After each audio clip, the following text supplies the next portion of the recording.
Of NPR and PBS testified before Congress this week amid accusations of liberal bias. Should the government continue to send taxpayer dollars to public broadcasters?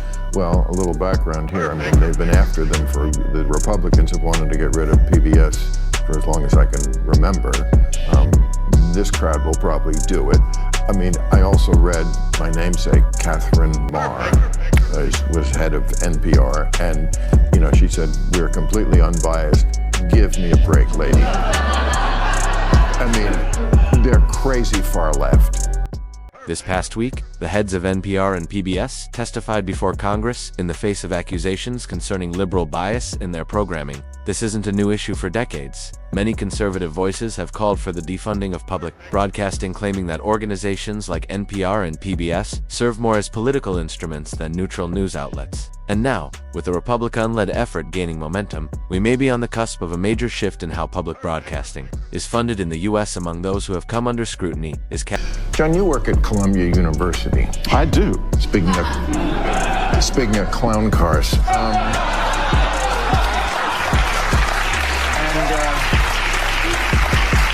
I should say that I have been on a blissful sabbatical for the entire year. Lucky you. I only know so much, but go ahead.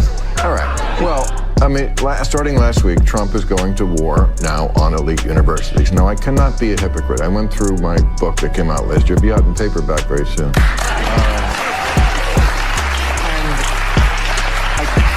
I can't be a hypocrite. I wrote down some of the things that I've said over the past that were gathered in the book. Don't go to an elite college. It makes you stupid.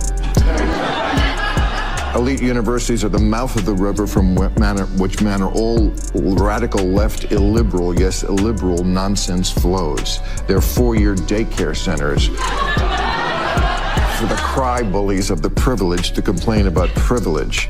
College today is not the college you remember. It's a day spa and a North Korean re-education camp. Catherine Maher, the newly appointed head of NPR, recently made statements defending the network's objectivity, claiming that NPR operates without bias. However, critics were quick to challenge her assertion, pointing to NPR's consistent alignment with progressive ideals and democratic policies.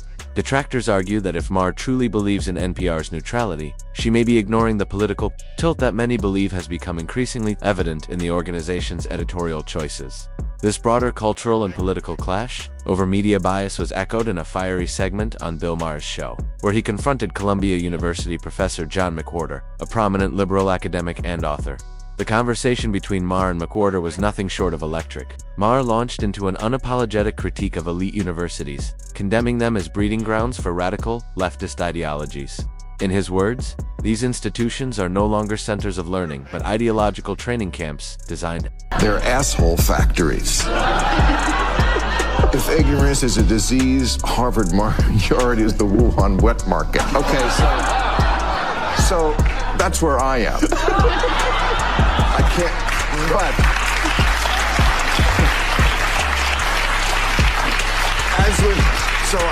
I get the inclination, but as with most things now with this new administration, the way they do it, you can't do it by taking people off the street just because they wrote an op-ed pro-Palestinian. I'm not pro-Palestinian the way they see it either, but, or, you know, these people who are just disappeared because they have a tattoo. I'm so glad I don't have a tattoo. To suppress free speech and reinforce a narrow, progressive worldview, Maher pulled no punches, accusing universities of fostering identity confusion, pushing revisionist history, and even promoting anti-Israel sentiments disguised as academic freedom. He pointed to how elite colleges have led the charge in redefining gender norms and allowing biological males to compete in women's sports. For Maher, the issue isn't just about campus politics, it's about the erosion of objective truth and academic integrity. He wasn't done. Maher cited examples of student protests turning violent or unlawful and criticized the lack of consequences often meted out to those involved. These aren't isolated incidents, he argued. Instead, they represent a systemic problem rooted in the faculty and curriculum. The woke professors, according to Maher, are not merely sharing knowledge, but shaping the minds of young adults to embrace divisive ideologies and reject any opposing viewpoints. These educators, in his view, are more interested in activism than education. Mick, who RTR to his credit, didn't back down. He admitted that You're talking about, in my experience, is a minority of the students. I don't see the whole campus as this, but there is a problem. I mean, frankly, Columbia has tried, for example, this year to eradicate or at least dampen anti-Semitism. I mean, Manoush Shafiq did get 100 students arrested. You now cannot get onto the campus without a card, which is in order to protect, especially Jewish students, from having to listen to anti-Semitic protests all day long. The 3 administrators who were nakedly anti-Semitic in their texts were justifiably fired. But the thing is, I don't think this is really about anti-Semitism has no place on campuses, and acknowledged that institutions like Columbia have made real efforts to protect Jewish students. Measures such as limiting campus access and firing faculty who engaged in discriminatory speech were mentioned as steps in the right direction. But he also insisted that the extreme behaviors Maher described were the exception, not the rule. According to McWhorter, most students still pursue education in good faith. Yet, Maher countered with evidence. Videos of massive protests, disturbing chants, and incidents where Jewish students were harassed or excluded. This, he emphasized, is not the work of a radical few, but of a movement gaining ground and legitimacy. He warned that minimizing the issue would only allow it to grow unchecked. The discussion took an even more controversial turn when Maher and his panel addressed comments made by Democratic Congresswoman Jasmine Crockett. Crockett recently mocked Texas Governor Greg Abbott, who is paralyzed and uses a wheelchair, by referring to him as Governor Hot Wheels. The remark drew backlash from critics who pointed out the hypocrisy of a politician who champions inclusion. An anti-discrimination Democratic Congresswoman Jasmine Crockett calling Texas governor, okay, she's from Texas, the governor, Greg Abbott, who is paralyzed and uses a wheelchair, she called him Governor Hot Wheels.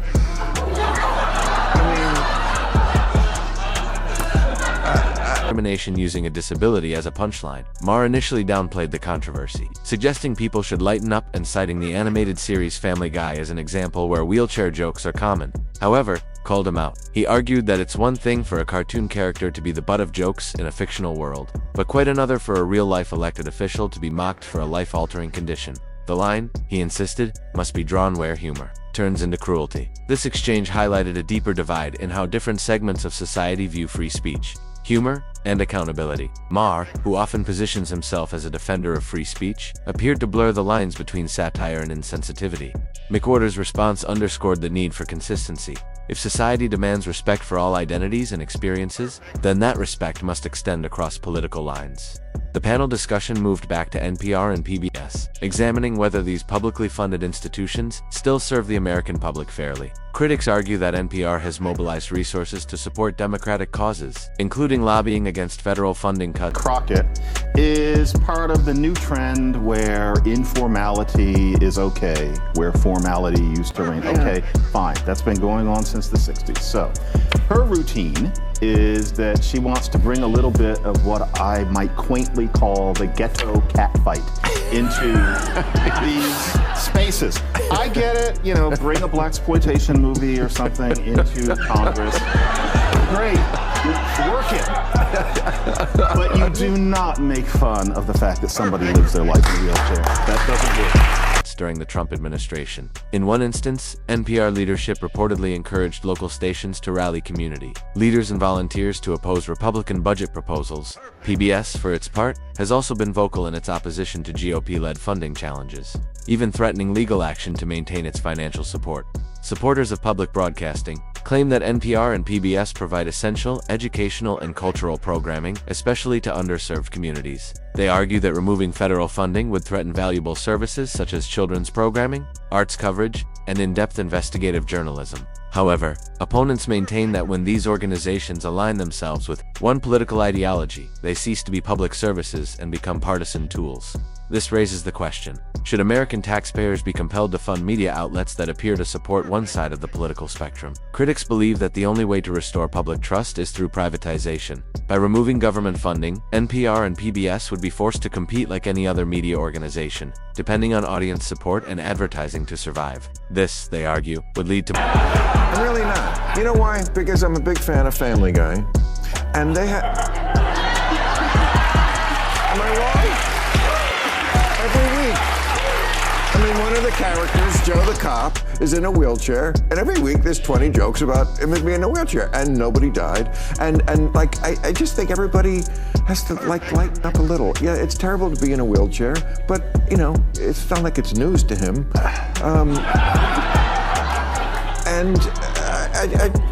More balanced content and eliminate the conflict of interest. Inherent in publicly funded partisan media, the situation is further complicated by the broader media landscape. Trust in media institutions has declined across the board, and partisanship has infiltrated nearly every corner of news reporting. As a result, more Americans are turning to independent or alternative sources for information, often with mixed reliability. In such an environment, the role of publicly funded media becomes even more critical or more problematic, depending on your perspective.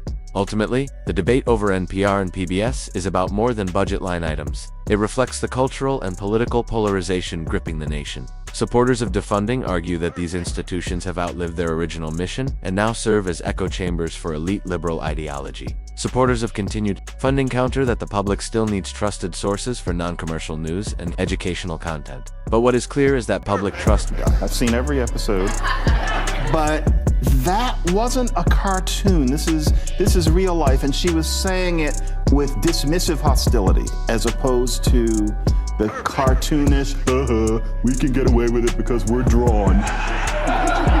Jasmine Crockett is not drawn, and neither is Abbott. I see a distinction, although I see what you mean. Okay. Must be earned, not assumed. Media institutions, whether publicly or privately funded, must demonstrate integrity, balance, and a commitment to truth. When they fail to do so, the consequences are not just political, but societal. They erode the foundations of informed democracy. NPR and PBS wish to maintain their public funding. They must take tangible steps to address bias and rebuild trust across the political spectrum. If not, the call for privatization will only grow louder. And with Republican momentum building, that call may soon become action. For now, the debate rages on in Congress, on TV, and in living rooms across the country. And as Maher's explosive exchange with McWhorter showed, it's a debate that touches on everything from academic freedom to political hypocrisy to the very nature of truth in our modern society.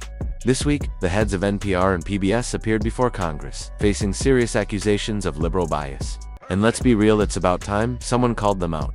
These platforms were once respected for delivering balanced public reporting. Now, they're basically mouthpieces for the far left. NPR's new CEO, Bill Maher, boldly claimed the network is complete. Heads of NPR and PBS testified before Congress this week amid accusations of liberal bias. Should the government continue to send taxpayer dollars to public broadcasters? Well, a little background here. I mean, they've been after them for, the Republicans have wanted to get rid of PBS for as long as I can remember. This crowd will probably do it. I mean, I also read my namesake, Bill Maher, was head of NPR, and you know, she said, we're completely unbiased. Give me a break, lady. I mean, they're crazy far left. Completely unbiased. Seriously, who is she trying to fool? NPR has morphed into a full-blown echo chamber, parroting the progressive narrative while openly dismissing or discrediting any opposing viewpoint. If you're conservative, you're either invisible or a villain in their world. Meanwhile, Bill Maher had an explosive exchange with Columbia professor John McWhorter, where elite universities were the main topic. Maher came in swinging, accusing Ivy League schools of becoming indoctrination factories for radical leftist ideology. According to him, these institutions no longer produce thinkers, they manufacture activists. He didn't hold back, calling elite colleges four-year daycare centers for privileged cribblies and woke re-education camps. And you know what? He's not wrong. Universities are now obsessed with pronouns, identity politics, and ideological conformity. Objective truth, critical thinking, that's considered offensive now. McWhorter tried to play defense, claiming the radical students are just a vocal minority. But let's be honest, the videos, protests, and harassment incidents speak for themselves. Anti-Semitic chants, anti-Israel rallies, professors pushing political agendas, this isn't isolated. It's systemic. Things got even messier when Democratic Representative Jasmine Crockett mocked Texas Governor Greg Abbott, who is paralyzed and uses a wheelchair, by calling him Governor Hot Wheels. You'd expect outrage from the left, right? Crickets. The same politicians who scream about inclusion and disability rights suddenly fall silent when the mockery comes from their own side. Imagine if a Republican said that. The media would erupt, hashtags, press conferences, non-stop coverage. But since it's a Democrat, it's conveniently ignored. That's the hypocrisy we're dealing with. Maher made a controversial comparison to Family Guy jokes about disabled characters. But McWhorter wasn't having it. He drew a clear line between animated satire and real-life cruelty. And honestly, he was right. There's a difference between laughing at a cartoon and mocking a real person's condition on a public platform. This whole segment exposed the rot at the core of our public discourse. From publicly funded media outlets pushing partisan narratives, to universities preaching ideology over education, to politicians flipping the script when it's politically convenient. It's all connected. Taxpayer dollars shouldn't be funding bias. NPR